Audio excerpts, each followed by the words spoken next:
Preventive cardiology అంటే ఏంటి అనే అంశంతో మనతో మాట్లాడడానికి మన ముందున్నారు ప్రముఖ హోమియోపతి వైద్యులు డాక్టర్ ఆకాష్ గారు. వారితో మాట్లాడి మరిన్ని వివరాలు తెలుసుకుందాం. నమస్తే సార్. నమస్కారం అండి. అసలు ప్రివెంటివ్ కార్డియాలజీ అంటే ఏంటి సార్? అసలు కార్డియాలజీ అంటే గుండెకి సంబంధించిన వ్యాధులు, గుండెకి సంబంధించిన ఇన్ఫర్మేషన్ తెలుసుకోవడం. ప్రివెంటివ్ కార్డియాలజీ అంటే మనకు జబ్బులు వచ్చే ముందే, అంటే హార్ట్ డిసీజెస్, కార్డియాక్ డిసీజ్ వచ్చే ముందే మనం ఏం చేయొచ్చో, దానికి మనం ఏం చెయ్యాలి, ఏం చేస్తే గుండె జబ్బులు రావు అనే స్టడీనే ప్రివెంటివ్ కార్డియాలజీ అంటాం. అంటే ఇప్పుడు దీనికి సంబంధించి మనకి రిస్క్ ఫ్యాక్టర్స్ లాంటివి ఏమైనా ఉంటాయా సార్? దీని స్టడీ మొత్తం రిస్క్ ఫ్యాక్టర్స్ పైన ఆధారపడి ఉంటుంది.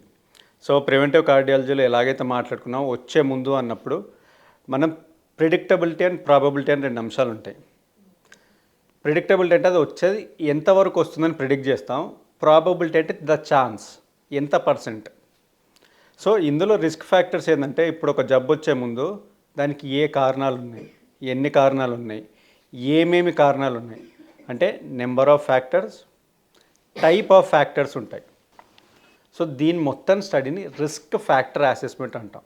ఒక జబ్బు రావడానికి గల ఏం కారణాలు, ఎన్ని రకాల కారణాలు అనేది చెప్పడమే రిస్క్ ఫ్యాక్టర్ అసెస్మెంట్. సిహెచ్ఏక్యూ అంటే ఏంటి సార్ అసలు? అది సిహెచ్ఏక్యూ అంటే cardiac health assessment questionnaire. So మన గుండె ఎంత బాగుంది, ఇప్పుడు ఏ స్టేజ్లో ఉంది, దాన్ని మనం ఇంకా ఎలా మంచిగా కాపాడుకోవచ్చు అనేది తెలుసుకోవడానికి ఒక సూచికలాగా, ఒక గైడ్. సో ఇందులో ప్రధానంగా రెండు రకాల క్వశ్చన్స్ ఉంటాయి. ఒకటి లైఫ్ స్టైల్ క్వశ్చనర్, అందులో 15 క్వశ్చన్లు ఉంటాయి. రెండు క్లినికల్ క్వశ్చనర్, అందులో 5 రకాల క్వశ్చన్లు ఉంటాయి, మొత్తం 20. సో దీన్ని బట్టి మనకు ఏం తెలుస్తుంది, మనం మన లైఫ్ స్టైల్లో ఇప్పుడు ఎలా ఉన్నాం, ఇంకా ఎలా ఉండాలి, ఎలా ఉంటే మనం మన రిస్క్ ఫ్యాక్టర్ని తగ్గించుకోవచ్చు. సో దీంట్లో ప్రతి క్వశ్చన్కి 1 నుంచి 5 ఆప్షన్స్ ఉంటాయి. సో దాన్ని బట్టి స్కోర్ వస్తుందన్నమాట. ఈ క్వశ్చనర్కి దెన్ స్కోర్ వస్తుంది. స్కోర్ని బట్టి డివైడ్ చేసి దాన్ని గ్రేడేషన్స్ ఇస్తామన్నమాట. ఈ గ్రేడేషన్లు ఏవైతే ఉంటాయో ఫేజులుగా దాన్ని మనం కన్వర్ట్ చేసుకుంటాం. 3 ఫేజులే ఉంటాయి మొత్తం. సపోజ్ మీకు నేను ఇచ్చాను అనుకోండి క్వశ్చనర్, మీకు కొంత స్కోర్ వచ్చింది. స్కోర్కి ఆల్రెడీ ప్రీడిటర్మైన్డ్ కొంత గ్రేడేషన్స్ ఉంటాయి, ఆల్రెడీ ప్రీడిటర్మైన్డ్వి. ఆ గ్రేడ్స్నే ఫేజెస్గా మేము డివైడ్ చేసాం. ఓకే, ఈ గ్రేడ్ వచ్చిన వాళ్ళందరూ ఈ ఫేజ్లో ఉన్నట్టు, ఈ ఫేజ్లో ఉన్నట్టు అని. ఒకటేమో గుడ్ ఫేజ్, అంటే మీ హార్ట్ హెల్త్ అనేది బాగుంది, మీరు ఇలానే కంటిన్యూ కావాలి, ఇంకా పెద్ద చేంజ్లు ఏం చేయాల్సిన అవసరం లేదు. 2 ట్రాన్సిటరీ ఫేజ్ అంటాం. 3వది రిస్కీ ఫేజ్, రిస్క్లో ఉన్నారని. సో రిస్క్లో ఉన్న వాళ్ళకి మేము అడ్వైజ్ చేసేది ఏంటంటే, మీరు అర్జెంటుగా టెస్టులు చేయించుకోండి, మీకు ఏదో ఇబ్బంది వస్తుంది, కంపల్సరీ మీరు రెగ్యులర్ టచ్లో ఉంటారు, మీకు కార్డియాలజిస్ట్తోనే పని ఉంటుంది, యూ షుడ్ బి కేర్ఫుల్ అని. ట్రాన్సిటరీ ఫేజ్ వాళ్ళకి ఎలా చెప్తామంటే, బాబు మీరు గుడ్లో లేరు, అలానే రిస్క్లో లేరు, ట్రాన్సిటరీ అంటే మధ్యలో ఉన్నారు, మీరు రిస్క్లోకి వెళ్ళొద్దు అంటే ఈ జాగ్రత్తలు పాటించాలి.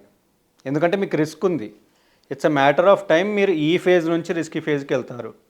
సో ఈ ట్రాన్సిటరీ ఫేజ్ వాళ్ళని రిస్క్ ఫేజ్లోకి వెళ్ళకుండా ఆపడమే ప్రివెంటివ్ కార్డియాలజీ యొక్క ముఖ్య ఉద్దేశం. మనకు వచ్చే సిమ్టమ్స్తో కాకుండా మెంటల్ స్ట్రెంగ్త్ని బట్టి కూడా మనం చెప్పేయచ్చు అంటారు. అంటే ఇప్పుడు మీరు చెప్పినట్టు అలా క్వశ్చన్స్ ఇస్తే వాళ్ళు ఆన్సర్ చేస్తే ఖచ్చితంగా వాళ్ళ తాలూకా మెంటల్ స్టేటస్ ఎలా ఉన్నది అనేది మనకు తెలుస్తుంది. సో మెంటల్ స్టేటస్ మీద ఆధారపడి కూడా మనకి కార్డియా మీద ఎటువంటి ప్రభావం ఉంది అనేది తెలుస్తుంది అంటారు. తప్పకుండా. సో అందులో 2 రకాల ప్రశ్నలు ఉంటాయి. మీకు రోజువారీ పనులలో ఎంత స్ట్రెస్ ఉంది అనేది ఒకటి, ఆ స్ట్రెస్కి మీరు ఎలా రియాక్ట్ అవుతున్నారు అనేది ఇంకోటి. స్ట్రెస్ అనేది ప్రతి వాళ్ళకు ఉంటుంది, అది వర్కింగ్ ఇండివిజువల్ కానీ, ఇంట్లో ఉన్న హౌస్ వైఫ్, హోమ్ మేకర్ కానీ, చిన్నపిల్లల్ని తీసుకుంటే పెద్ద ముసలావిడ వరకు అందరికీ స్ట్రెస్ ఉంటుంది ఖచ్చితంగా. కానీ స్ట్రెస్ వస్తే ఎలా రియాక్ట్ అవుతున్నాం, బాడీ ఎలా రియాక్ట్ అవుతుంది. కొంతమంది స్ట్రెస్ ఉందని దమ్మేస్తారు, కొంతమంది మందు తాగుతారు, కొంతమంది వీడు కొడతారు, అలానే కొంచెం అఫ్లుయెంట్ వాళ్ళైతే కొంచెం ఎక్కువ మనీ డ్రగ్స్ కానీ అలా వెళ్తుంటారు, రిక్రియేషనల్ పర్పస్ అంటారు. సో అసలు what is your method of venting out అంటాం. స్ట్రెస్ వచ్చింది, దాన్ని ఎలా బయటికి రిలీజ్ చేసుకుంటాం?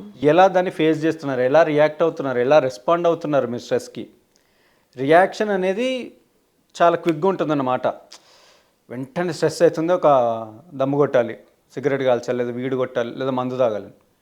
రెస్పాన్స్ అనేది ఈ స్ట్రెస్ వచ్చింది, ఇప్పుడు ఏం చేద్దాం, ఫ్రెండ్స్తో చెప్పుకుందామా, ఫ్యామిలీతో చెప్పుకుందామా, వైఫ్తో షేర్ చేసుకుందామా, లేదంటే మ్యూజిక్ విందామా, వాకింగ్కి వెళ్దామా, లాంగ్ డ్రైవ్కి వెళ్దామా, ఇవన్నీ రెస్పాన్సెస్. ఇక్కడ మన థాట్ ప్రాసెస్ మన ఆధీనంలో ఉంటుంది. వెంటనే మనం రియాక్ట్ అయ్యి ఇప్పటిదిప్పుడు అనుకొని నేను లాంగ్ డ్రైవ్కి వెళ్తా ఎవరికి చెప్పకుండా, లేదంటే ఏదో రాంగ్ అని నేను అడిచేస్తా ఇంటి వాళ్ళపైన, ఇది కాదు. వైలెన్స్ను కూడా కొంతమంది as a form of venting అవుట్లా చేస్తారు, కానీ అది హెల్దీ ప్రాక్టీసే కాదు. కొంతమంది ఏదో బాగా కోపం వస్తే నా వస్తువులు నేనే పగలగొట్టుకుంటా, నా ఇంటి వాళ్ళపైన నేనే కొడతాను, నేనేం చెడ్డ పనులు చేయట్లేదు కదా అంటే, ఓవర్ ద టైం ఇది అబ్యూజ్లో అవుతుంది. ఓకే. ఇప్పుడు నీ వస్తువులు నువ్వు పగలగొట్టావు, నీ వస్తువులు నీకు అందుబాటులో లేనప్పుడు నువ్వు వేరే వాళ్ళ ఇంట్లో ఉంటావు, నీకు కోపం వచ్చింది, బాగా విపరీతం ఒత్తిడి వచ్చింది, ఏం చేస్తావు, ఫోన్ పగలగొట్టుకుంటాం. అది violence one form of venting out అనేది న్యాచురల్ అంటారు, కానీ అది ఏమాత్రం న్యాచురలే కాదు. బికాజ్ అది అడిక్టివ్ అవుతుంది. ఆ జాయ్ అనేది ఒక్కసారి చేయంగానే అది ఇంకా ఇంక్రీజ్ అవుతూ ఉంటుంది. యాక్చువల్లీ కొన్ని మనకి మెంటల్ థెరపిస్ట్లో కూడా చెప్తారు, మీకు ఎవరి మీదైనా కోపం ఉన్నా, ద్వేషం ఉన్నా ఒక పిల్లోని కానీ లేదా ఒక టెడ్డీ బేర్ని కానీ తీసుకొని దాన్ని చింపేయచ్చు, అంటే ఆ కోపం అంతా దాని మీద చూపించవచ్చు, ఎగరేయచ్చు అని అంటారు. అంటే ఇది ఎంతవరకు కరెక్ట్ అంటారు? కరెక్ట్ అది కాదంటారు అసలు? కరెక్టే, అది కరెక్ట్. నేను అనేది డిస్ట్రక్టివ్ నేచర్. అంటే వస్తువుల్ని పాడు చేయకూడదు అంటారు. ఎగ్జాక్ట్, వస్తువులు పగలగొట్టద్దు. పగలగొట్టద్దు. మరి అక్కడ పిల్లో కూడా పాడవుతుంది కదా, ఆ టెడ్డీ బేర్ ఏదైతే ఉందో అది కూడా పిల్లోని మనం పంచ్ చేస్తాం, అది రీయూజబులే కదండి. ఇప్పుడు అదే పిల్లోని రెండు రకాలు ఉంటాయి.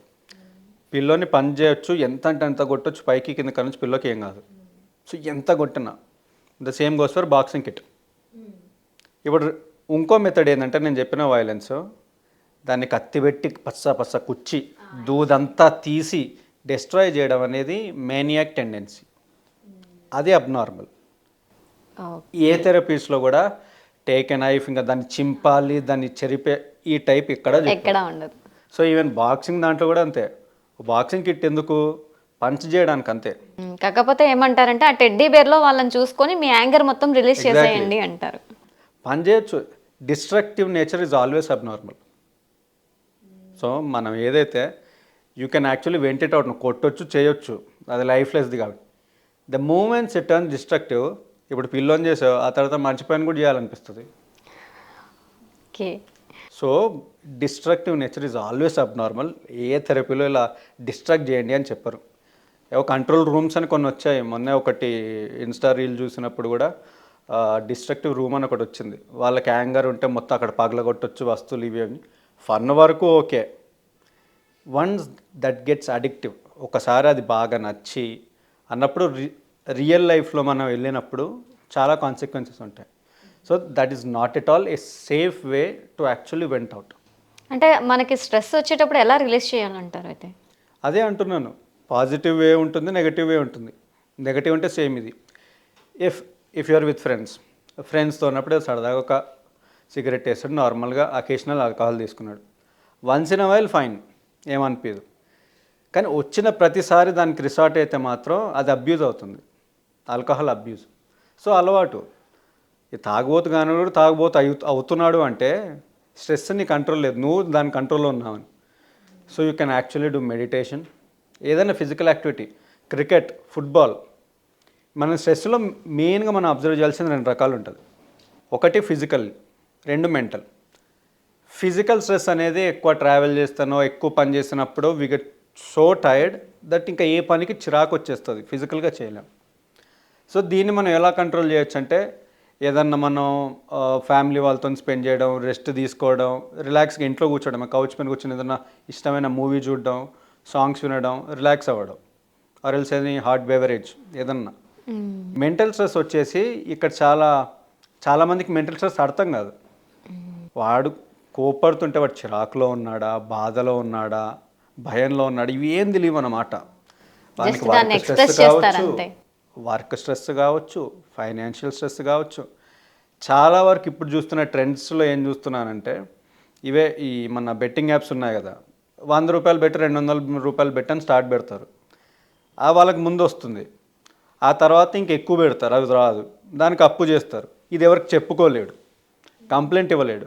ఇప్పుడు దీన్ని ఎలా కేటగరైజ్ చేస్తాడు చెప్పండి? వానికి ఫిజికల్గా ఉన్నట్ట, మెంటల్గా ఉన్నట్ట? మెంటల్గానే ఉన్నట్టు. ఫిజికల్గా కష్టపడుతున్నాడుగా, పైసలు సరిపోవట్లేదు. ఆ రకంగా ఉంది, మెంటల్గా కూడా స్ట్రెస్ ఉంటుంది కదండి. ఇప్పుడు వీనికి ఏమవుతుందంటే మెంటల్గా ఉన్నా కూడా వీనికి ఇక్కడ చాకరీ చేస్తున్నాడు, మనీ సరిపోవట్లేదు, అక్కడ రావట్లేదు, ఎవరికి చెప్పాలో తెలియదు. ఇప్పుడు అలాంటి కేసులకు ఏమవుతుందంటే వీడు ఎవరికి చెప్పుకోలేడు. ఇందాక మనం అన్నాం కదా ఫ్రెండ్స్ దగ్గర ఉంటాను, వాడు ఫ్రెండ్స్కి చెప్పలేడు, ఇంట్లో చెప్తే ఇంట్లో వాళ్ళు తిడతారు, ఇంట్లో చెప్పలేడు, వైఫ్కి చెప్తే ఇంకా అదంతదని వైఫ్కి చెప్పలేడు.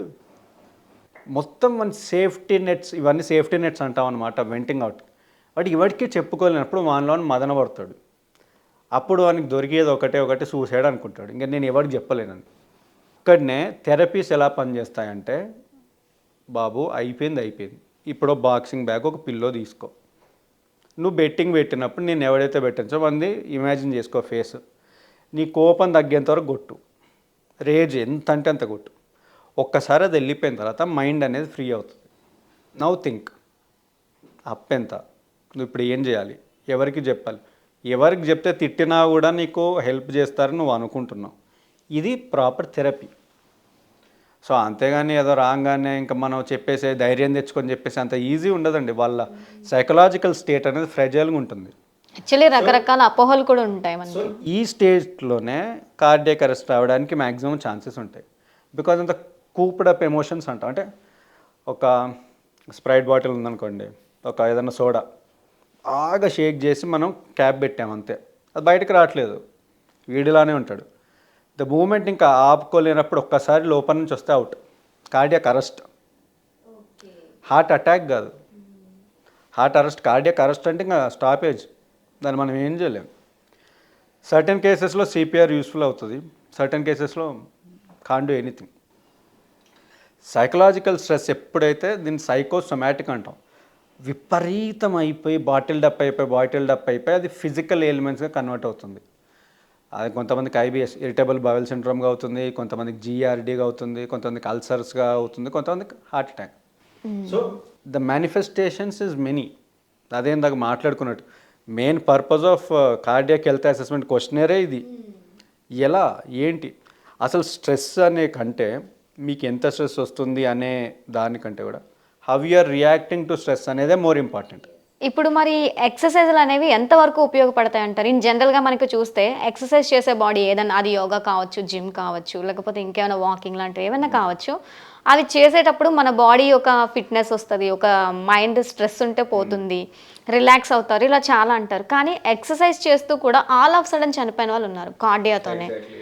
మరి ఎట్లా అంటారు? మరి ఎక్సర్సైజ్ ఎంతవరకు ఉపయోగపడుతుంది, కొన్ని కేసెస్లో ఎందుకు ఉపయోగపడట్లేదు? సో ఇక్కడనే మనం ఒకటి గుర్తుపెట్టుకోవాలి, ఎక్సర్సైజ్ మంచిదే, మెడిటేషన్ మంచిదే, యోగా మంచిదే, కానీ ఎక్సర్సైజ్ రకాల్లో how much can your body tolerate అనేది మనం కన్సిడర్ చేసుకోవాల్సి ఉంటుంది. సో మన డైలీ లైఫ్ స్టైల్లో సపోజ్ ఎవరైతే ఎల్బీనగర్లో ఉంటారు, ఎక్కడో గచ్చిబౌలిలో జాబ్ చేస్తారు, సో డైలీ ట్రావెలింగ్కి 1 అవర్ అవుతుంది ఈజీగా, 1 to 1.5 hours. సో టైమింగ్స్ కూడా 9 to 5 టైమింగ్స్ ఏమి ఉండవు, ఎర్లీ మార్నింగ్ టైమింగ్స్ ఉంటాయి అనుకోండి. అసలు స్లీప్ సైకిల్ ఎంత ఉంటుంది అనుకుంటున్నారు? మార్నింగ్ 5 AM షిఫ్ట్ ఉంటుంది, 5 అంటే ఇంకా ముందుగానే లేవాలి, 3ంటికి లేవాలి, రెడీ అయ్యి 5 o'clock షిఫ్ట్కి 4 o'clockకి క్యాబ్ వస్తుంది. సో రాత్రి ఎప్పుడు పడుకోవాలి? 9ంటికి పడుకోవాలి ఐడియల్లీ, కానీ పడుకోలేడు. డైలీ 4 hours స్లీప్ ఉండి ఓన్లీ వీకెండ్స్లోనే మొత్తం ఇక కాంపెన్సేషన్ లెక్క 12-13 hours పడుకుంటారు. Okay, so uneven life style already ఉంది ప్లేస్లో. దీంతోపాటు ఇన్స్టా రీల్స్ చూసి నేను జిమ్కి వెళ్ళాలి, కండలు పెంచాలనుకొని వీళ్ళు ఓవర్ ఎక్సర్సైజ్ చేస్తారనమాట. ప్రోటీన్ ఇంటేక్ అనేది లిమిట్లో తీసుకుంటే best. 1 gram per kg body weight is sufficient. 1.4, 1.8, 2 ఇవన్నీ చెప్తుంటారు, కానీ మనం అందరం బాడీ బిల్డర్స్ కావాల్సిన అవసరం లేదండి. ఆ మిస్కన్సెప్షన్ వాడు అడ్రస్ చేయట్లేదు. ఎవడో కండలు చూపించగానే ఇప్పుడు ఐటీ ఎంప్లాయీకి బాడీ బిల్డర్ బాడీ ఎందుకండి? 2 grams protein, 3 grams protein, 150 grams of protein per day ఎందుకు తింటారండి? వాడు 8 hours నువ్వు డస్క్ జాబ్ చేస్తుంటే all you get is 70 kgs ఉంటే 70 grams is enough. The idea is to be fit, not to look fit. మన కండలు ఉంటే లేకుంటే కండల రోజులు కూడా హార్ట్ అటాక్ వచ్చిపోతున్నారు కదా. సో ఇప్పుడు ఏమవుతుందంటే ఆల్రెడీ స్లీప్ లేదు, డైట్ ప్రాపర్గా లేదు, ఎందుకంటే మనోడు అంత ప్రోటీన్ కాన్షియస్ అనేది సరిగ్గా తిండి తినడు, ప్లస్ జిమ్కి వెళ్ళి ఎక్కువ వర్కౌట్లు చేస్తాడు. Over a period of time body పైన స్ట్రెస్ పడుతుందన్నమాట. సో ఇలానే no you should not give up, వానికి బాగాలేనప్పుడు కూడా వెళ్ళి no no no no excuses, no pain no gain అని వెళ్ళిపోతారు మోటివేషన్తో. At a certain stage the body gives up, అంతే. ఆల్ ఆఫ్ సడన్ అదే అయిపోయింది. ఏదో మనం చూస్తున్నాం 25 years వాడు మంచి ఫిట్ ఉన్నాడు వెళ్ళిపోయాడు. మన ఒక famous minister of Andhra Pradesh, he was very fit, he was very body builder minister, hectic life style, all of a sudden వెళ్ళారు. ఇప్పటికి అర్థం కాలేదు ఆల్ ఆఫ్ ఎ సడన్ దేనికి ఎందుకు అనేది. సో ఇవన్నీ ఓవర్ ఎగ్జర్షన్తోనే అవుతుంది. Over exertion partly on the physical, mental stress. ఒకసారి రెండు కలిసాయి అనుకోండి, అది అంత ఆశ్చర్యకరమేం కాదు. సడన్గా ఎందుకు అయిందంటే లైఫ్ స్టైల్ ఒకసారి మనం చూసుకున్నట్లయితే ఇవన్నీ ఫ్యాక్టర్స్ ఉంటాయి నేను చెప్పినవన్నీ, అవి నెగ్లెక్ట్ చేస్తాం కదా మనం ఇవన్నీ. సో అందుకు మనకు ఆల్ ఆఫ్ సడన్ అనిపిస్తుంది. అంటే ఇప్పుడు మనం వ్యాయామం చేసేటప్పుడు ఎవరి సజెషన్ తీసుకోవాలంటారు? ఇన్ జనరల్‌గా ఇప్పుడు మనకి వాళ్ళు జిమ్ వాళ్ళు గైడ్ చేస్తూ ఉంటారు, లేదా యోగా మాస్టర్ చెప్తూ ఉంటారు. ఇంతసేపు చేయండి, ఇంతసేపు ఉండండి అని. అంటే అది మన బాడీని బట్టి చూసి చెప్తారా? లేకపోతే ఇప్పుడు మీరన్నట్టు ఇది కార్డియాక్ అనేది ఎఫెక్ట్ అవుతుంది. ఎందుకంటే బాడీని ఎక్కువ స్ట్రెస్ ఇస్తే ఖచ్చితంగా ఆల్ ఆఫ్ సడన్ అది గివ్ అప్ చేస్తుంది. ఇప్పుడు ఫర్ ఎగ్జాంపుల్ మనల్ని తీసుకున్నా మనం మోయగలిగినంత వెయిట్ అయితేనే మోయగలం. దానికి మించి వెయిట్ వేస్తే మనం కూడా పడిపోతాం. అవును. సో అలాంటి సందర్భాల్లో మనకి ఎలా తెలుస్తుంది ఇంత టైమే నేను చెయ్యాలి, సో ఇంత టైం నేను స్లీప్ తీసుకోవాలని ఎలా తెలుస్తుంది మనకి? సో ప్రైమరీగా నేనేం చెప్తుంటానంటే బేసిక్ టెస్ట్, అసలు మనం ఎక్సర్సైజ్ స్టార్ట్ చేసే ముందు చేయాల్సిన సివిపి. హెమోగ్లోబిన్ లెవెల్స్ అనేటివి జనరల్గా ఇండియన్ మెన్ కంటే ఉమెన్లో చాలా తక్కువ ఉంటాయి. సో ఆల్రెడీ 10 బిలో ఉంది అంటే ఎక్సర్సైజ్లు అసలు వెంటనే స్టార్ట్ చేయొద్దు. బికాజ్ వాళ్ళకి ఎస్ఓబి అంటే దమ్ అనేది తొందర వస్తుంది, ఆయాసం అనేది తొందర వస్తుంది. So they capacity to feel fatigue అంటే అలసిపోవడం అనేది తొందరగా అలసిపోతారు. అంటే దీని కారణంగానే అలసిపోతూ ఉంటారు సార్? దీని కారణంగానే హెమోగ్లోబిన్ తక్కువ ఉంది కాబట్టి. ఓకే. సో ఆక్సిజన్ అనేది సరిగ్గా రాదనమాట. ఆక్సిజన్ సరిగ్గా అందనప్పుడు తొందరగా సాచురేషన్ వచ్చేస్తుంది. సో కొంచెం నడవంగానే ఇప్పుడు ఇలాంటి వాళ్ళు ఏదో చూసి no I want to be fit అని బాగా ఉరికిన తర్వాత బాడీ తట్టుకోలేదు. ఇది ఉమెన్లో. మెన్లో ప్రైమరీ కారణం ఏంటంటే మెన్ నార్మల్ ఉరకరు కదా, వీళ్ళకి ఇవన్నీ కార్డియోలు అవసరం లే, జిమ్ వెళ్ళడం, వే ప్రోటీన్, క్రియాటినైన్ ఇవన్నీ. సో ఏమవుతుందంటే over a period of time నువ్వు అసలు ప్రాపర్ కార్బ్స్ తీసుకోక, ప్రాపర్ ఫ్యాట్ తీసుకోక, ప్రోటీన్ డైట్లో ఉన్నప్పుడు కిడ్నీస్ గివ్ అప్ ఇస్తాయి. కొంతమందికి జెనెటిక్ టెండెన్సీ ఉంటుంది కిడ్నీ ఫెయిల్యూర్కి, ఫ్యామిలీ నుంచి వస్తే వీళ్ళకి తెలియదు, ఎందుకంటే పెద్ద పట్టించుకోరు ఫ్యామిలీస్. పేరెంట్స్కి ఉండాలని కాదు, బాబాయిలు ఉన్నా పెద్దనాన్న వాళ్ళు ఉన్నా వాళ్ళకున్నా వీళ్ళకి వచ్చే ఛాన్స్ ఉంటుంది, కాకపోతే ఇగ్నోర్ చేస్తారు. టెండెన్సీ ఉన్న వాళ్ళకి ఇప్పుడు వీళ్ళే కనుక జిమ్కి వెళ్ళి ఇది మంచి వే ప్రోటీన్ ఉంది, దీన్ని రోజు నేను ఇంత తీస్తా, 35 grams ప్రోటీన్ వస్తుంది నాకు, ఇవన్నీ చేస్తారు. ఇనీషియల్ డేస్ బాగానే ఉంటారు, ఆ తర్వాత కిడ్నీస్ గివ్ అప్ ఇస్తాయి, కిడ్నీ ఫెయిల్యూర్ వస్తుంది. సో ఇది ఎవరు చెప్పాలి అంటే he should consult with a general physician first. Homeopathy వాళ్ళందరూ జనరల్ ఫిజిషియన్సే. మేము ఇంకా కాంప్రహెన్సివ్గా తీసుకుంటాం కేస్ టేకింగ్ అనేది.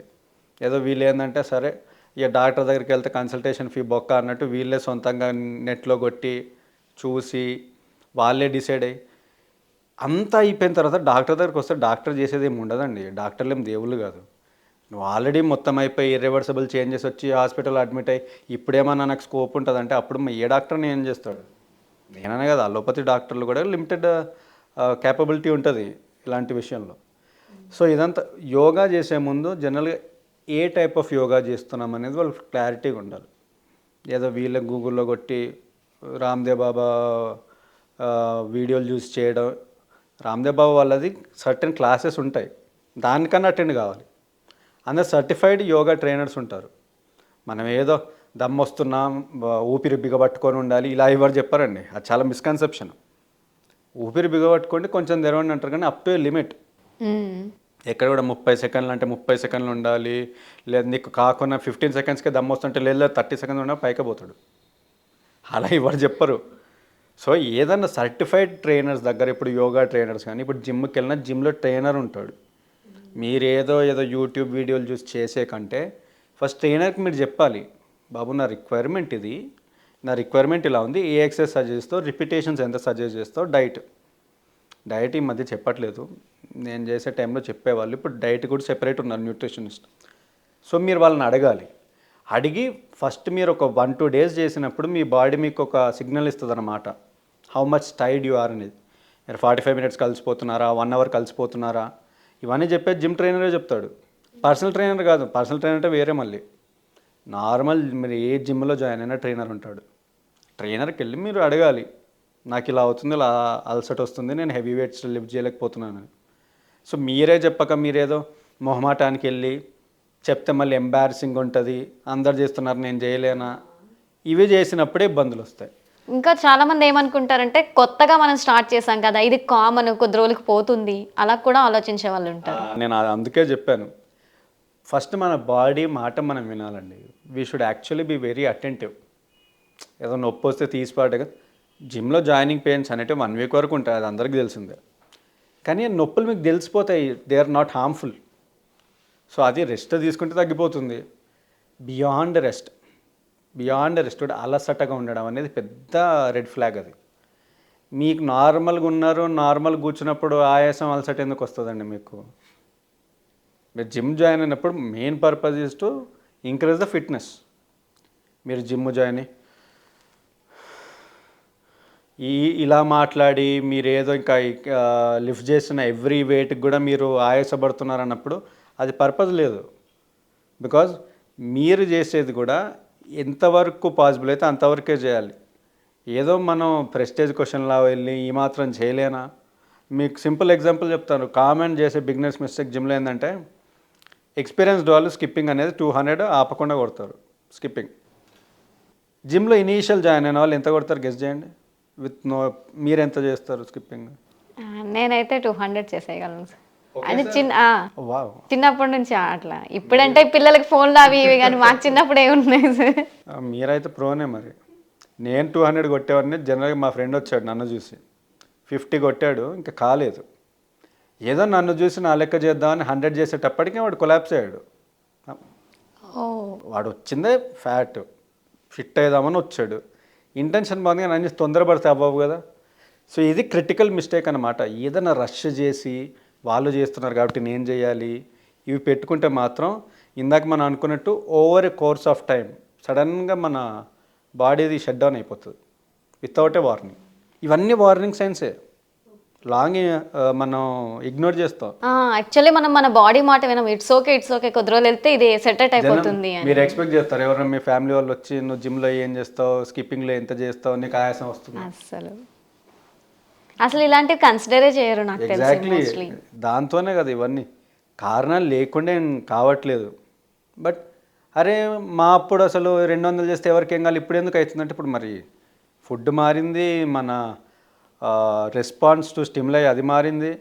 మన ఫుడ్ ఒకటే మెయిన్ కల్ప్రిట్. అది అంటే ఆహార నియమాలు అనేవి ఎట్లా ఉంటాయంటారు సార్? ఒకటి మనకు ఆర్గానిక్ ఫుడ్ అనేది పెద్దగా దొరకట్లేదండి. భూమిలో సారం అనేది కంప్లీట్గా వెళ్ళేటప్పటికి మన గ్రాండ్ ఫాదర్ గ్రాండ్ మదర్, మన అమ్మమ్మ తాతయ్యలు నాయనమ్మ తాతయ్యలు వాళ్ళు తిన్న ఫుడ్ ఈ ఫుడ్ కంపేర్ చేస్తే మనకు వచ్చే న్యూట్రిషన్ ఎంత గెస్ చేయండి.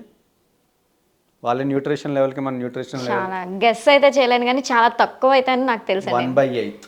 ఎందుకంటే మేము చిన్నప్పుడు మా పేరెంట్స్ తినే ఫుడ్ అనేది చాలా హెల్తీగా ఉండేవాళ్ళు. మా మదర్ వాళ్ళు ఎట్లా అంటే, మా అమ్మమ్మ వాళ్ళ ఊరు వెళ్తే అలా ఫ్రెష్గా తాటి చెట్టు దగ్గరికి వెళ్ళి కూర్చుంటే తాటి చెట్టు దగ్గర నుంచి అట్లా తాటికాయలు తీసి తినేయడం.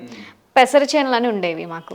అదే పెసర చేనులు అంటే ఇప్పుడు పెసరట్లు వేసుకుంటారు చాలా మందికి. పెసర్లు అంటే కూడా తెలియకపోయి ఉండొచ్చు, అంటే కుకింగ్ చేసే వాళ్ళు కాకుండా జనరేషన్ పిల్లలకి. సో ఆ పెసర డైరెక్ట్గా దీంతో ఉంటుంది, అంటే ఒక చిన్న చిన్న జంటల్లో ఉంటాయి కదా, ఆ జంటని డైరెక్ట్గా అక్కడే తీసి పచ్చివి తినేయడం, లేకపోతే దాన్ని ఉడకబెట్టుకొని తినేయడం. కందులు కానీ ఉలువలతోని బెల్లం కలిపి అలా డిఫరెంట్ ఐటమ్స్ తినేవాళ్ళు. ఇప్పటికీ మాకు గుర్తుంది. ఈతకాయలని, ఎవరికి తెలియదేమో మేబీ, ఈతకాయలతో ఊరబెట్టుకోవడం, అలాగే ఈత పళ్ళు తినడం, ఇట్లా చాలా. ఆ ఫుడ్ అసలు ఇప్పుడు ఎక్కడ దొరకట్లేదు, చూడట్లేదు కూడా నేను ఇక్కడ. ఎగ్జాక్ట్లీ అదే కదా. ఇప్పుడు మా నాయనమ్మ 86 ఏళ్ళ వరకు ఆమె వండుకొని తినేది, హెల్తీగా ఉండేది. 86 ఇయర్స్. మా ఫ్యామిలీలో మా తాతయ్యలు అమ్మమ్మలు చనిపోయే వరకు వాళ్ళకి ఒక్క పన్ను ఊడడం తెలియదు అసలు. ఎగ్జాక్ట్లీ. Healthy teeth. నాకైతే ఎంత ఆశ్చర్యం వేసేది, ఎట్లా వీళ్ళు ఇంత వాళ్ళు బాగున్నారు. తినేది అంత న్యూట్రిషన్, మనది 1/8, 1/4 కాదు, మళ్ళీ literally 1/8 of nutrition what you're getting. అంటే వాళ్ళు ఒక యాపిల్ తింటే అంత న్యూట్రిషన్ రావడానికి మనం 8 యాపిల్స్ తినాలి. ఓకే, ఆ న్యూట్రిషన్ ఇప్పుడు ఎవరు తింటాడండి ఓ రోజుకి 8 యాపిల్స్? కష్టం సార్. ఒకటి తింటేనే మనం ఎంతో ఒక యాపిల్ వచ్చేస్తుంది. తిని ఒక చాలా యాపిల్ తిన్నా healthy. కానీ ఆ యాపిల్ ఎందుకు పనికిరాదు? అంత తక్కువ న్యూట్రిషన్ ఉన్నప్పుడు మనకొకటి న్యూట్రిషన్ సరిగ్గా లేదు, దీని కాంపెన్సేషన్కి మనం సప్లిమెంట్స్ తీసుకుంటాం, సగం సప్లిమెంట్స్ కల్తీవి. సో చూడండి, ఇది ఏదో ఒక కారణం ఏదో చూపెట్టి ఇంకా ఇలా వెళ్తున్నారు మీరు, లైఫ్ స్టైల్ తప్పని కాదు.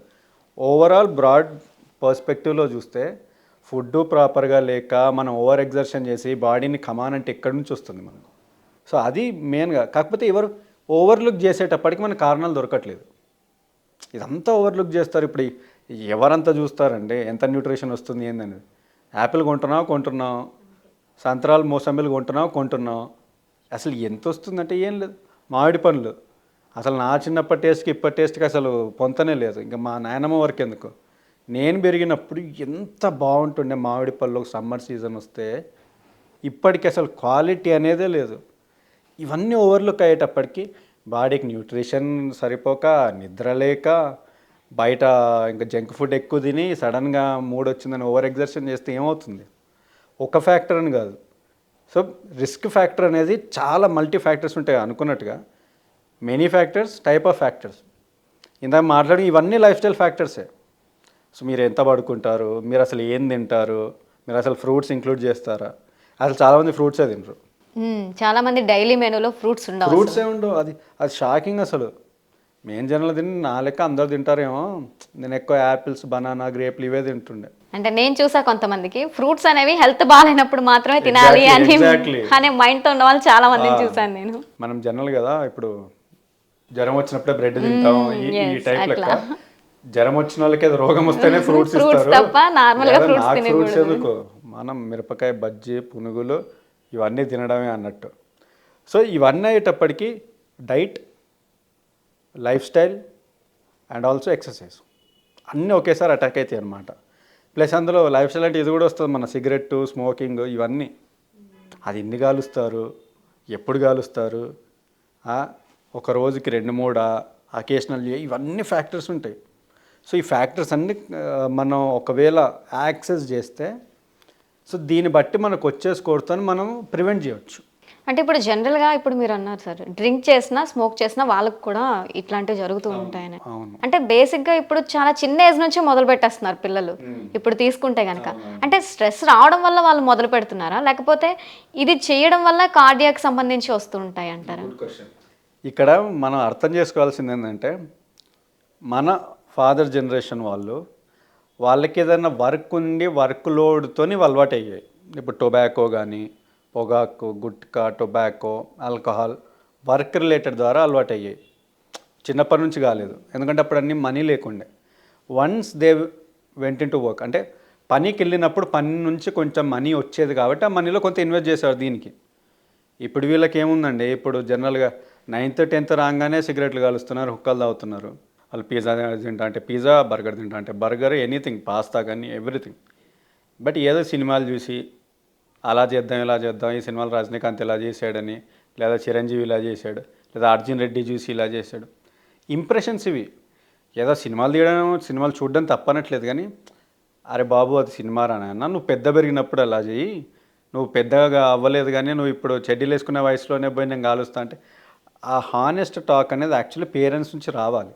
యాక్చువల్లీ ఆ మూవీలో చూపించింది వాళ్ళు రియల్ లైఫ్లో ఉండకపోవచ్చు, ఉండదు మోస్ట్లీ. ఎగ్జాక్ట్లీ, అది మూవీ. బట్ వీళ్ళ ఇంప్రెషన్ ఎలా ఉంటుందంటే, అది చేస్తే అమ్మాయిల ముందు కొంచెం షో చేయొచ్చు, నన్ను కూల్ అనుకుంటారు. ఇవన్నీ కూడా మిస్కన్సెప్షన్స్. అది వాళ్ళ తప్పనిలేం, పెరిగే టైంలో ఇంప్రెషన్స్ వాళ్ళకి. ఎవరన్నా ఉండే వాళ్ళకి మెంటర్ లాగా, అరే ఇది తప్పు ఇలా కాదు. బికాజ్ ఇండియన్ మెంటాలిటీ ఎలా ఉంటుందంటే, మనం వాడు అడిగినప్పుడు ఆన్సర్ చెప్పాం అన్నమాట, ఫోర్బిట్ చేస్తే మనకి ఎలా ఉంటుందంటే, హ్యూమన్ సైకాలజీ, మనం ఇండియన్స్ అని కాదు ఆల్ ఓవర్ వరల్డ్, వద్దు అంటే చేస్తాం. ఖచ్చితంగా దాని వైపే మనసు లాగుతూ ఉంటుంది. ఎగ్జాక్ట్లీ. వద్దు, అది సింపుల్గా చెప్పి అది ఏముండదు, అది ఏం కనుక 5 నిమిషాలు జస్ట్ ఏదో ఉన్నట్టు ఉంటుంది, మీకు ఆ తర్వాత కాదని ఎవరైనా చెప్తే వాడు అసలు బోడు. అసలు టొబాకో కానీ చాలా ఘాటుగా ఉంటాయి. ఎవడు చెప్తాడు వీళ్ళు ఏదో అది వేస్తేనే నేను మగోడిని, ఈ టైప్ ఇంప్రెషన్స్ ఉంటాయి. ఈ జోగి జోగి రబ్బాష్ వాళ్ళు అనుకుంటారు, చెప్పేవాడు ఉండడు. ఏ పేరెంట్ అన్న హానెస్ట్గా వచ్చి ఇగో ట్రై చేయి చూద్దాం నీకు నచ్చుద్దా లేదా ఎవడంటాడు. లో ఎక్స్పోజర్, అసలు లో అయింది నిల్ ఎక్స్పోజర్, వానికి అసలు ఏం తెలియదు. సీక్రెట్ చేస్తాడు. వానికి యాక్చువల్లీ కిక్ వచ్చేది కూడా సిగరెట్ మందు ద్వారా కాదు, సీక్రసీ ద్వారా. జనరల్గా నేను విన్నా, అంటే ఏదైనా ఒక అలవాటు ఎవరికైనా ఉన్నప్పుడు అది మనకి తెలిసి మనం ఏమనకుండా వదిలేస్తే వాళ్ళకి ఆ ఫ్రీడమ్ ఇస్తే ఖచ్చితంగా ఆగిపోతుంది అదే. అదే అంటున్నాం, మన థ్రిల్ వచ్చేది కూడా ఏదో సిగరెట్ మందుతో రాదు, సీక్రసీతో వస్తుంది. వాడు హీరోలా ఫీల్ అవుతాడు, ఎవరికి తెలియకుండా చేస్తున్నా సీక్రెట్. ఆ సీక్రెట్ కిక్ ఇస్తుంది. అసలు పేరెంట్స్ ఉండి నువ్వు కాలుస్తున్నా తెలుసు అలా బయట కాదు ఇంట్లోనే చేయి అంటే వాడు అసలు చేయడు. వానికి ఎందుకంటే నీడ్ రాదు, వానికి అయిపోయింది. నా పేరెంట్స్కి తెలుసు నన్ను ఏమనట్లేదు అని సీక్రెట్స్ థ్రిల్ పోయింది. సో థ్రిల్ పోయినప్పుడు వాడు ఎన్ని సిగరెట్లు కలిసినా వానికి పెద్దగా ఏం రాదు, వానికి దగ్గే వస్తుంది. ఒకసారి దగ్గు రాగానే మానేస్తాడు. ఈ టాక్ అనేది పిల్లల స్టేజ్ నుంచి అవసరం. సో ఇది ఎవరైనా చేసినప్పుడు బెనిఫిట్ అయ్యేది వాళ్ళు. ఇప్పుడు స్ట్రెస్కి హార్ట్కి మధ్య సంబంధం ఏంటి సార్ అసలు? అంటే స్ట్రెస్ వచ్చేటప్పుడు ఖచ్చితంగా మనకి హార్ట్కి సంబంధించి ప్రాబ్లమ్స్ వస్తాయి అంటున్నారు. అసలు ఈ రెండింటికి మధ్య గల సంబంధం ఏంటి అసలు? స్ట్రెస్ అనేది ఒక స్ట్రెస్ అనే కాదు, స్ట్రెస్లో రకాలు ఇందాక మనం అనుకున్నట్టు కదా, ఏదన్నా కావచ్చు. వానికి ఫైనాన్షియల్గా ఉండాలనే కాదు, హార్డ్వేర్కి కూడా ఉండొచ్చు. బాగా ఎవరైనా లవ్ చేశారు, లవ్ ఫెయిల్యూరు, అది ఫైనాన్షియల్ కాదు కదా, అది బాధ. లేదంటే ఎవరైనా loss of loved one, mother కానీ ఫాదర్ కానీ ఎక్స్పైర్ అయినప్పుడు, లేదంటే ఎవరైనా దగ్గర బంధువులు చనిపోయినప్పుడు కూడా బాధ ఉంటుంది. ఆర్ఎల్స్ కొన్ని సందర్భాల్లో గిల్ట్ ఉంటుంది వాళ్ళకి. గిల్ట్ అంటే బతుకున్నప్పుడు నేను కలవలేదు, ఎలా ఆల్రెడీ అయిపోయిన ఈవెంట్, ఇప్పుడు ప్రజెంట్కి ఏమి ఉండట్లేదు, ఆల్రెడీ అయిపోయిన ఈవెంటే. ఇప్పుడు నేను ఏం చేయలేకపోతున్నానే, ఉన్నప్పుడు నేను సరిగ్గా చేయలేదే అనే గిల్ట్ కూడా ఉంటుంది. గిల్ట్ కూడా వన్ ఆఫ్ ద కారణం. సో ఓన్లీ స్ట్రెస్ అనే కదా, emotions play direct role on heart attack. Any kind of be it anger, extreme sad, కొంతమంది ఎక్స్ట్రీమ్ హ్యాపీనెస్. లాటరీకి వెళ్ళగానే ఆనందంతోనే పోతారు. So emotions are directly related to the heart. మంచిగా ఆనందంగా ఉన్నారు, కొన్నిసార్లు ఆనందంతో నిద్ర రాలేదంటారు. ఆనందం పెద్ద కనిపించదు, జస్ట్ వానొక్కనికి ఉంటుంది. ఇప్పుడు మీ ఫ్రెండ్కి ఎవరికో లాటరీ వచ్చిందండి ₹1,00,00,000, మీకు తెలిస్తే మీకేమన్నా ఫీలింగ్ ఉంటుందా? నాకేమనిపించింది సంతోషం అంటారు, అంతేగాని మీకేముండదు. కానీ అది వాడిని చూడండి, వాళ్ళకు వస్తే ₹1,00,00,000 నాకని మనకి అసలు నిద్రే పట్టదు. సో ఒక స్ట్రెస్ అనే కాదు, any emotion in excess quantity is directly related to the heart disease. So అది దుఃఖం అవ్వచ్చు. అందుకే అంటాను, పెంటప్ ఎమోషన్స్ ఏవైనా కూడా, పెంటప్ స్ట్రెస్ కానీ పెంటప్ ఎమోషన్ కానీ. అంటే మనం జనరల్గా బాధ వస్తేనే, స్ట్రెస్ వస్తేనే హార్ట్కి సంబంధించినవి వస్తాయని అనుకుంటాం. కానీ ఏ ఎమోషన్ అయినా సరే బ్యాలెన్సింగ్గా ఉండాలి. అది మించి ఎక్కువ అయిందంటే అది ఖచ్చితంగా మన హార్ట్ మీద ప్రభావం చూపిస్తుంది. ఎనీథింగ్. అయితే ఇప్పుడు ఏ వయసులో ఉన్న వారికి అసలు, అంటే ఏ ఏజ్లో ఉన్న వారి నుంచి మనం ఈ ప్రివెంటివ్ కార్డియాలజీ మీద వాళ్ళకి అవేర్నెస్ అనేది కల్పించాలి? అండ్ ఈ ప్రివెంటివ్ కార్డియాలజీ వాళ్ళకు ఉంది అని చెప్పేసి అంటే ఏమైనా సిమ్టమ్స్ వీటి వల్ల ఇవి వస్తున్నాయి అంటే, అసలు మనకి మామూలుగా ఇప్పుడు నేనే ఉన్నా, నాకెందుకు అనిపిస్తుంది నేను వెళ్ళి కార్డియాలజీ టెస్టులు చేయించుకోవాలని. సో ఖచ్చితంగా ఏవో కొన్ని సిమ్టమ్స్ అయితే ఉండాలి కదా, అట్లా ఏమంటారు? అలాగే ఏ ఏజ్లో ఉన్న వాళ్ళకి గైడ్ చేయాలంటారు? As early as 20s. Early 20s నుంచే స్టార్ట్ చేస్తే మచ్ బెటర్. బికాజ్ ఎర్లీ 20sలో ఇప్పుడు ఏమవుతుందంటే, టీనేజ్లో ఎలా వినరు, వాళ్ళకి మనకి ఎందులో అనుకుంటారు. కానీ 20s వచ్చే టైంకి ఎక్కువ మంది ఆల్రెడీ వాళ్ళ గ్రాడ్యుయేషన్ అయిపోయి ఉంటుంది. 21, 22 by the time the come to 22 years responsibilities పెరుగుతాయి. ఒకసారి జాబ్లోకి అయిన తర్వాత ఇంకా ఆఫీస్ పాలిటిక్స్ అని, స్ట్రెస్ అని, వర్క్ అని, ఎవడైతే రెగ్యులర్గా వెళ్ళినాడు కూడా ఇప్పుడు రెగ్యులర్గా ఆఫీస్కి రిపోర్ట్ చేయాల్సి వస్తుంది. సర్టెన్ రెస్పాన్సిబిలిటీస్ వస్తాయి, సర్టెన్ న్యూ ఛాలెంజెస్ వస్తాయన్నమాట. బీట్ ఫైనాన్షియల్, బీట్ రిలేషన్షిప్స్, ఇంట్లో పెళ్లి సంబంధాలు ఇవన్నీ ఉంటాయి. వీటన్నిటితోని వాడి హెల్త్ నెగ్లెక్ట్ చేస్తాడు. Because he is young. నేను వయసులో నాకేమైతే ఫస్ట్ ఇవి చూద్దాం అంటే అవి ఇప్పట్లో వెళ్ళే సమస్యలు కాదు కదా. So by the time he reach 40, వానికి అసలు అర్థం కాదు, వానికి ఎందుకు బీపీ వచ్చిందో తెలియదు, ఎందుకు షుగర్ వచ్చిందో తెలియదు, థైరాయిడ్ ఎందుకు అటాక్ అయిందో తెలియదు. ఆల్ ఆఫ్ ఎ మెస్ ఉంటాడు. నాకేం అలవాట్లేవు అంటే అలవాట్లు ఉంటేనే వస్తాయని గ్యారంటీ కాదు కదా. ఏదో సిగరెట్ కాలుస్తేనో మందు కొడుతున్నా బీపీ వస్తానో ఇక్కడ లేదు కదా. Many factors. సో అవేర్నెస్ ఉంటే ఏమవుతుందంటే he will be able to make better choices for his own health. చాలా మంది అంటారు నేను నిన్నటి వరకు బాగానే ఉన్నా, ఆల్ ఆఫ్ సడన్ నాకు ఎట్లా ఇలా అవుతుంది. ఎగ్జాక్ట్లీ. సో ఈ కార్డియాక్ హెల్త్ అసెస్మెంట్ క్వశ్చనర్ ఈ చాక్ యొక్క ముఖ్య ఉద్దేశమే to create awareness. It's a tool. ఎవరైనా యూజ్ చేసి ఆ టూల్ని వాడుకుంటే, ఇప్పుడు ఇంటర్నెట్ ఉంటుంది, ఎందుకు ఉంటుందండి? వాడు నచ్చినట్టు వాడుకుంటాడు. It's a tool. Cardiac health assessment questionnaire ఒక టూల్ లాగా ఫర్ సెల్ఫ్ అవేర్నెస్. అంటే జనరల్ హెల్త్ చెకప్ లాగా చేసుకోవాలంటారా? ఎగ్జాక్ట్లీ. సో అది ఏంటంటే మనం ఎవరికి ఏదో కౌన్సిలింగ్ ఇచ్చేసి ఇవన్నీ ఏదో షేమ్ చేసి గిల్ట్ ట్రిప్పింగ్ చేసి ఇవన్నీ చేసి చెప్పలేము. వన్ హ్యాస్ టు హిమ్సెల్ఫ్ను, అంటే తనంతట తానుగా స్వయంగా తెలుసుకోవాలి నీ పొజిషన్ ఎక్కడున్నావు, నువ్వు ఎలా ఉన్నావు. ఎందుకంటే ఇదేదో నేను చెప్పే వట్టి మాటలు కదా, ఇదంతా రీసెర్చ్ బ్యాక్డ్ అన్నమాట. నేను 240 శాంపుల్ సైజ్ 240 శాంపుల్ సైజ్ తీసుకున్నాను. 240 మంది పేషెంట్స్, 120 మేల్ 120 ఫీమేల్. సో వీళ్ళందరివి తీసుకొని చూస్తే దాదాపు ట్రాన్సిటరీ ఫేజ్లో ఉన్న వాళ్ళని మ్యాక్సిమం నేను గుడ్ ఫేజ్కి తీసుకురాగలిగాను. Because they have answered it honestly. ఎందుకంటే ఓన్లీ లైఫ్ స్టైల్ క్వశ్చనరే కాదు, క్లినికల్ క్వశ్చనర్ ఉంటుంది. ఆల్రెడీ బీపీ ఉందా, ఆల్రెడీ షుగర్ ఉందా, ఆల్రెడీ కొలెస్ట్రాల్ ఉందా, ఇవన్నీ ఫ్యాక్టర్స్ ఉంటాయి. ఇంకోటి, మీ ఫ్యామిలీలో ఎవరికన్నా కరోనరీ ఆర్టరీ డిసీజ్ ఉందా అంటే సేట్, అది హార్ట్ డిసీజ్లు ఏమైనా ఉన్నాయా, ఇవన్నీ అడుగుతాం. మీకు ఫ్యామిలీ హిస్టరీ ఉందా లేదా అని. ఫ్యామిలీ హిస్టరీ కూడా వీళ్ళ మీద ప్రభావం చూపిస్తుంది. ఎగ్జాక్ట్లీ, అవును. అంటే అలాంటప్పుడు మనం ఒకవేళ ఎవరికైనా ఫ్యామిలీ హిస్టరీ ఉంది అనుకోండి, సో వాళ్ళు ఖచ్చితంగా ఈ టెస్ట్ అనేది చేయించుకోవాలంటారు. సిమ్టమ్స్ వచ్చినా లేకపోయినా చేయించుకుంటే మంచిది. అంటే సిమ్టమ్స్ తెలుసాయి మనకి టెస్ట్ చేయించుకోవడం ద్వారా? సిమ్టమ్స్ అంటే ఏమి ఉండవండి. సిమ్టమ్స్ అంటే నేను సింపుల్గా చెప్తాను. నిద్ర టైంకి వెళ్ళట్లేదు, ఫుడ్ సరిగ్గా తినట్లేదు, ఇవన్నీ సిమ్టమ్స్. ఇవన్నీ రిస్క్ ఫ్యాక్టర్స్. అన్ని ఫ్రూట్స్ తినా ఎప్పుడు, నేను ఎక్సర్సైజ్ ఎప్పుడు చేయ, ఇవన్నీ సిమ్టమ్స్. కాకపోతే ఇవన్నీ ఇగ్నోర్ చేస్తున్నారు కాబట్టి అందరూ చేయించుకోవాలని చెప్తున్నాను. అంటే ఇప్పుడు హెరిడిటీ ఉన్న వాళ్ళు చేయించుకున్న తర్వాత వాళ్ళకి ఇన్ ఫ్యూచర్ వచ్చే అవకాశం ఉంది అని తెలిసింది. అప్పుడు ప్రాబబిలిటీ తెలుస్తుంది, ఎంత ఛాన్సెస్ ఉంది అనేది. ఇప్పుడు సింపుల్గా చెప్తాను. అప్పుడు వాళ్ళని మనం సేఫ్ జోన్లోకి తేవచ్చు అంటారా ట్రీట్మెంట్? నేను మీకు చిన్న ఎగ్జాంపుల్ చెప్తాను. ఇద్దరు పేషెంట్లు ఉన్నారు, పేషెంట్ ఏ, పేషెంట్ బి. పేషెంట్ ఏకి గట్టి ఫ్యామిలీ హిస్టరీ ఉంది ఆఫ్ హార్ట్ డిసీజ్. వాళ్ళ ఫ్యామిలీలో ఒక డెత్ కూడా అయింది దీని రిలేటెడ్. పేషెంట్ బికి అసలు ఫ్యామిలీ హిస్టరీ జీరో, అందరూ సౌండ్గా ఉన్నారు, ఎవ్వరు హార్ట్ డిసీజ్తో పోలేదు. పేషెంట్ ఏకి 10 లక్షల అప్పులు ఉన్నాయి, పేషెంట్ బికి 50 లక్షల అప్పులు ఉన్నాయి. ఇద్దరు స్ట్రెస్లో ఉన్నారు, ఇద్దరికి మనీ సరిపోవట్లేదు. పేషెంటే ముందు చచ్చిపోయాడు. స్ట్రెస్ తట్టుకోలేక, ఎందుకంటే ఆల్రెడీ ఫ్యామిలీ హిస్టరీ ఉంది కాబట్టి అంతా తట్టుకోలేడని ఆల్రెడీ ఉంది. సో ఇది ముందు తెలిస్తే ఏం చేస్తా అంటారే, ఓకే ఇంత అప్పులు నేను చేయొద్దు, ఆల్రెడీ ఉంది, ఇంత స్ట్రెస్ నేను తీసుకోవద్దు, ఇంత చేయాలనేది తెలుస్తుంది, అవేర్నెస్. ఇప్పుడు 50 లక్షల అప్పు ఉంటే మనకి ఏం స్ట్రెస్ ఉండదని ఉంటుంది, కానీ హిస్ బాడీ ఈజ్ క్యాపబుల్. అది ఒక్కళ్ళ నుంచి ఒకళ్ళకి డిఫరెంట్ ఉంటుంది. అరే అతనికి అంత ఉండే అతను పోలే నేను ఎందుకు, అది అట్లా వర్కౌట్ అవ్వదు. So hereditary is a very strange puzzle అన్నమాట.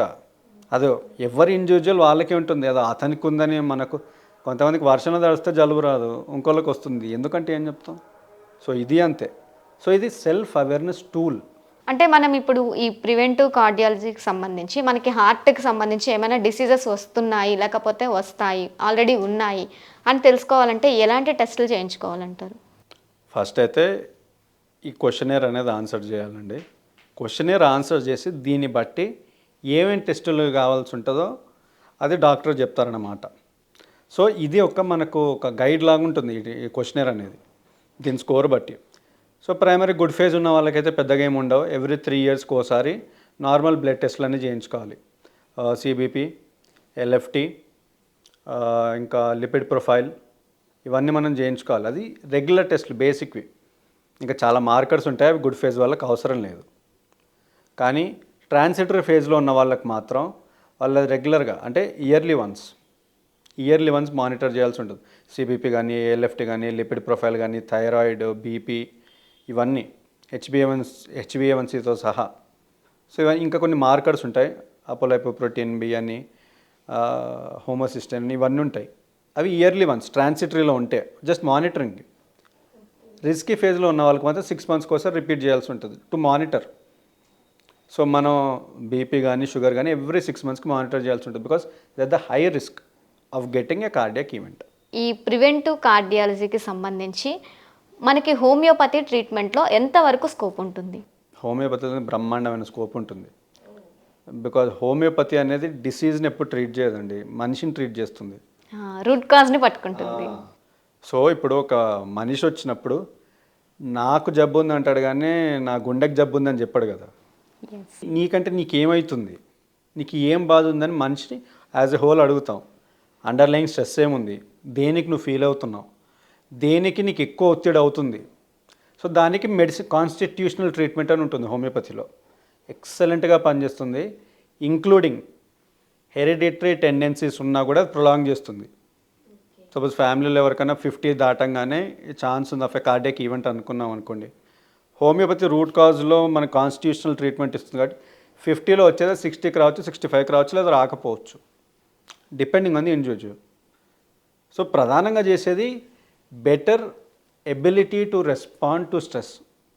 హోమియోపతి చేసేది న్యాచురల్ ఇమ్యూనిటీనే బూస్ట్ చేస్తుందన్నమాట.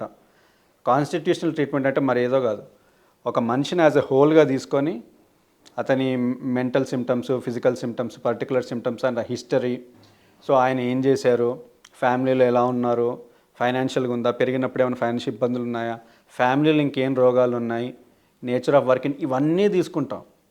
అన్నీ తీసుకొని ప్రాపర్ కాన్స్టిట్యూషనల్ రెమెడీ ఇస్తాం.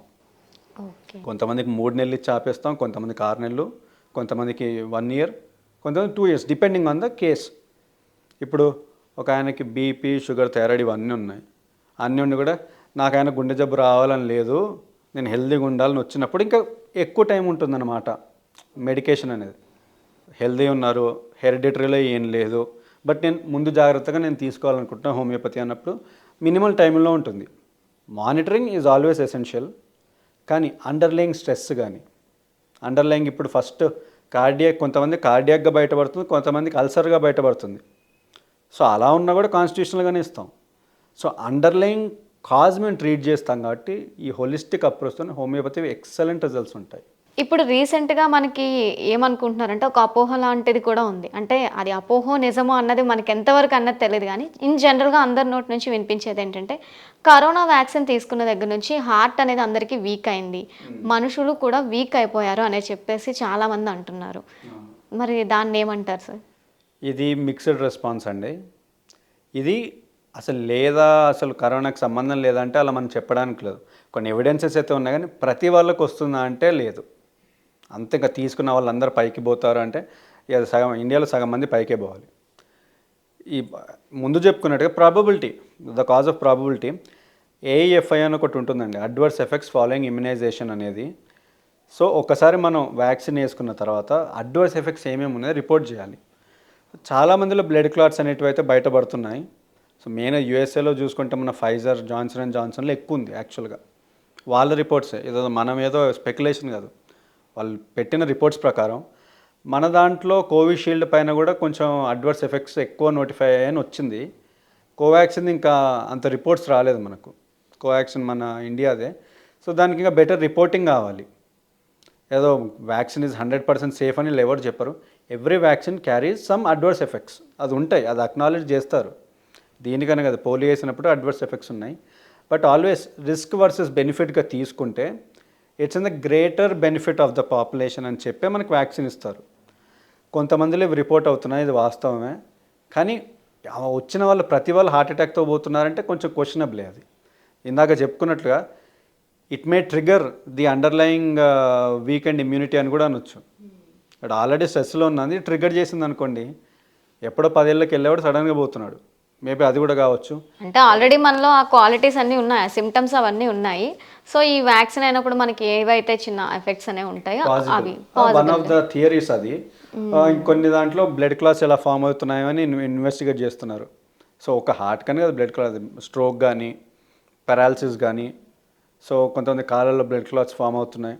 So it depends. సో 1-2 థియరీలు కాదు, బట్ ఇన్వాల్వ్మెంట్ ఉందంటే ఉంది, బట్ సాలిడ్ ఎవిడెన్స్ దొరకట్లేదు. Thank you so much sir.